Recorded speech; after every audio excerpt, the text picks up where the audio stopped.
Thank you very much. आपका बहुत बहुत शुक्रिया कि आपने मुझे ये मौका दिया। मेरे बचपन की एक याद ताज़ा हो गई जब हम दूरदर्शन नया नया शुरू हुआ था और हम लोग दूरदर्शन देखने बैठ जाते थे। हमारे फेवरेट प्रोग्राम्स जब चलते होते थे तो कभी कभी ट्रांसमिशन टूट जाता था और एक स्लाइड आती थी व्यत्यय करके, ब्रेक के बाद। तो ब्रेक के बाद ये बहुत ही दिलचस्प कार्यक्रम हम लोग वापस देखेंगे, पर उस ब्रेक में थोड़ा मैं भी अपना जलवा दिखा दूं आपको। आप में से कई लोग मुझे देख के निराश हुए होंगे, क्योंकि जब आपने सुना कि महात्मा गांधी का परपोता आ रहा है तो आपने कुछ अलग सा अपने मन में चित्र बना लिया होगा कि ऐसा होगा वैसा होगा, और फिर ऐसे चमकीले कपड़े पहना हुआ, दाढ़ी वाला, लंबे बालों वाला मोटा सा इंसान आपके सामने खड़ा हो गया है। जो निराश हुए हैं उनसे मैं माफ़ी मांगता हूँ, लेकिन जो भगवान ने मुझे बनाया वैसे मैं आपके सामने आया हूँ। और कई बार हमारे दिमागों में हम चित्र बना लेते हैं चीज़ों का और ये भूल जाते हैं कि मोहनदास करमचंद गांधी अगर महात्मा बने तो उनके जन्म के कारण नहीं बने थे, कर्मों के कारण बने थे। जो उन्होंने काम किए उसके कारण उनको महात्मा कहा गया और वो महात्मा माने गए, और इसलिए उनका वंशज होने के नाते मुझ में वो छवि देखना आपकी गलती होगी, क्योंकि जैसे वो जन्म से सामान्य थे वैसे ही मैं भी जन्म से सामान्य हूँ, जैसे हम सब हैं। अगर कुछ कर पाऊँ जिंदगी में तो शायद इज्जत के काबिल हो जाऊँगा।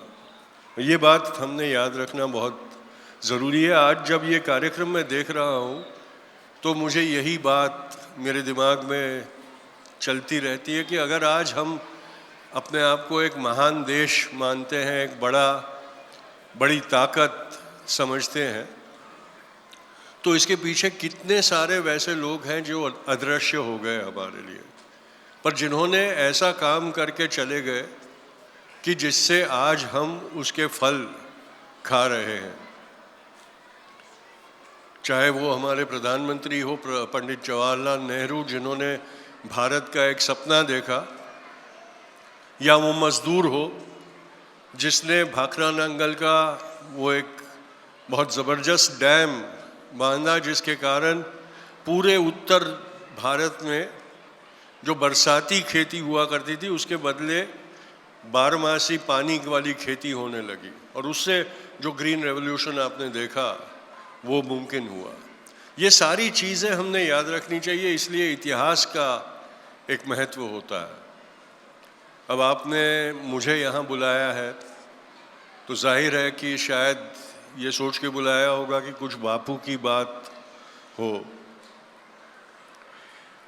मेरी बदकिस्मत ये है कि बापू की हत्या के बहुत बाद मैं पैदा हुआ, और इसलिए मेरी ज़िंदगी की सबसे बड़ी अगर कोई एक रिग्रेट है तो ये है कि मैं कभी बापू के चरणों में बैठ के कुछ सीख नहीं पाया, उनसे कुछ सीखा नहीं, सुना नहीं मैंने।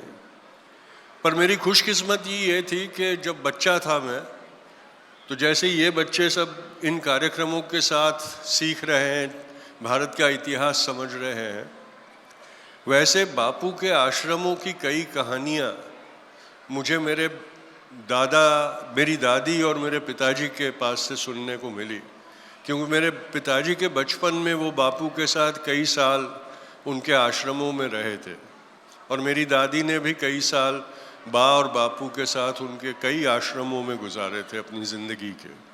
तो मेरी बचपन की कहानियाँ ये हुआ करती थी कि जो अनुभव उन्होंने बापू के आश्रमों में किए थे वो मुझे सुनने को मिलते थे। छोटा बच्चा था इसलिए हमेशा ये चाहता था कि राजकुमारी, राजा, परियों की कहानियाँ सुनूं।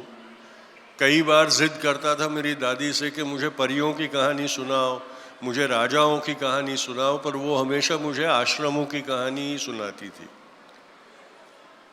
बोर भी होता था, रोता भी था। फिर पर जैसे जैसे समझ बढ़ती गई तो मुझे समझ में आया कि मुझे ये कहानियाँ क्यों सुनाई जा रही थी। और इसीलिए जहाँ भी मैं जाता हूँ वहाँ उन्हीं में से कुछ कहानियाँ मैं बता देता हूँ। आप फिर जिसको जो उसमें से पाना हो वो पाए, जो समझना है वो समझे। मुझे उससे बहुत फ़ायदा हुआ और इसीलिए आज थोड़ा वक्त है, हम यहाँ बच्चों के करतब देखने, बच्चों के कार्यक्रम देखने आए हैं। पर माइक मिला है तो उसका मैं फ़ायदा उठा लूँगा और थोड़ी एक दो बातें आपसे करके बाद में चला जाऊँगा यहाँ से। तो ये जो पहली कहानी है वो यहाँ ऑडिटोरियम में मुझे कहा गया कि इन बच्चों के माँ बाप सारे बैठे हैं, टीचर्स भी बैठे हैं, जो शिक्षक हैं वो भी बैठे हैं। शिक्षकों के करतब इन बच्चों के साथ हमें आज स्टेज पे दिखाई दे रहे हैं और उसमें जाके माँ बाप की भी बहुत बड़ा योगदान है, क्योंकि पिछले 2 साल वो बच्चे उन माँ बापों को ही संभालने पड़े थे कोविड के कारण। तो ये जो कहानी है वो टीचरों और माँ बापों के लिए है। लोगों में ऐसी मान्यता थी कि बापू कुछ भी कर सकते थे, किसी भी चीज़ को मनवा सकते थे और इसलिए लोग हर ऐसी कोई भी समस्या जो उनको ग्रास करती थी वो बापू के पास ले आते थे, उसका हल मांगते थे। वर्धा में सेवाग्राम में एक दिन एक माँ अपने बेटे को बापू के पास ले आई और उसने बापू को कहा कि बापू मुझे एक तकलीफ है, मेरा बेटा बहुत ज़िद्दी है, वो सुनता नहीं है कुछ, तो आप इसे समझाइए। तो बापू ने कहा बताओ क्या है। तो कहा ये मीठा बहुत खाता है, हमेशा मीठा खाता रहता है और इसको मीठे से परहेज़ करनी है क्योंकि उसको डायबिटीज़ है, उसकी शुगर बहुत बढ़ जाती है और डॉक्टर ने कहा है कि ज़्यादा मीठा खाएगा तो इसकी ज़िंदगी को खतरा हो सकता है। लेकिन ये बाज ही नहीं आता, हमेशा मीठा खाता रहता है। मैं डांटती हूँ, समझाती हूँ, मारती हूँ, इस पर कोई असर नहीं होता। तो बोले आपकी बात तो अंग्रेज़ भी सुन लेते हैं, तो आप मेरे बेटे को कह दीजिए कि मीठा ना खाए तो शायद वो सुन लेगा। तो बापू ने कहा ठीक है, आज तो ले जाओ इसे, 8 दिन के बाद मेरे पास ले आना। माँ ने कहा 8 दिन क्यों, आज ही बता दो आप। तो बापू ने कहा नहीं, जाओ 8 दिन के बाद आना मेरे पास। माँ चली गई, थोड़ी नाराज़ भी हुई थी। फिर 8 दिन के बाद वो बच्चे को बापू के पास वापस ले आई। बोले अब तो बताओगे उसको।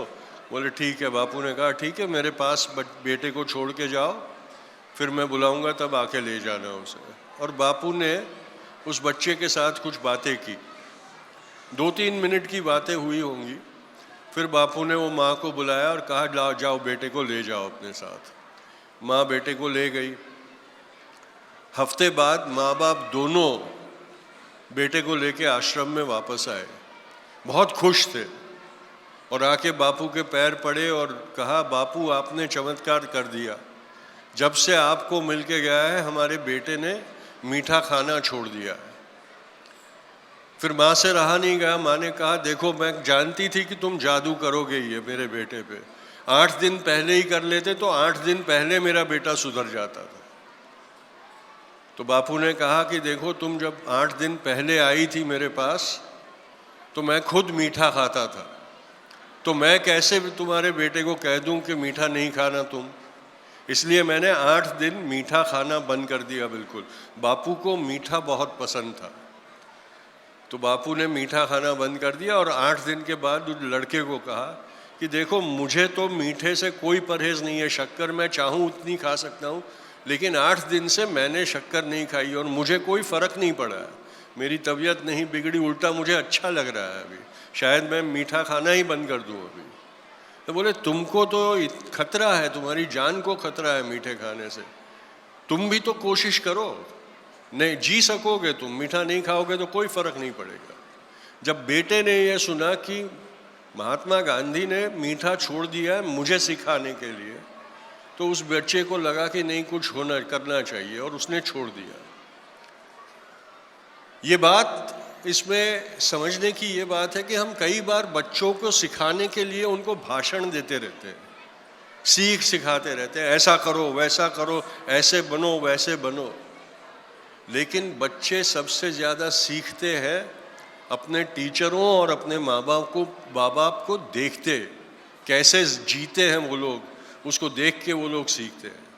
अगर बच्चों को कुछ सिखाना है तो अपनी ज़िंदगी में, अपने हाव भाव में, अपने वर्तन में, अपने व्यवहार में वो चीज़ करना सीखो। बच्चे ऑटोमेटिकली सीख जाएंगे, उनको कोई आपको लेसन देना नहीं पड़ेगा। लेकिन पिताजी अपने मौज शौक में मस्त होते हैं, माँ अपनी गॉसिप में मस्त होती है, टेलीविज़न में मस्त होती है, व्हाट्सएप में मस्त होती है, बच्चे को बोलती है फ़ोन पे ज़्यादा टाइम मत बिगाड़ना। अभी पिछले हफ्ते एक जगह पे गया था तो माँ अपने बेटे को कहती थी कि देखो फ़ोन कायम देखते रहोगे तो आंखें बिगड़ जाएगी, और 2-2 मिनट में अपनी पर्स से अपना फ़ोन निकाल के टाइपिंग कर रही थी।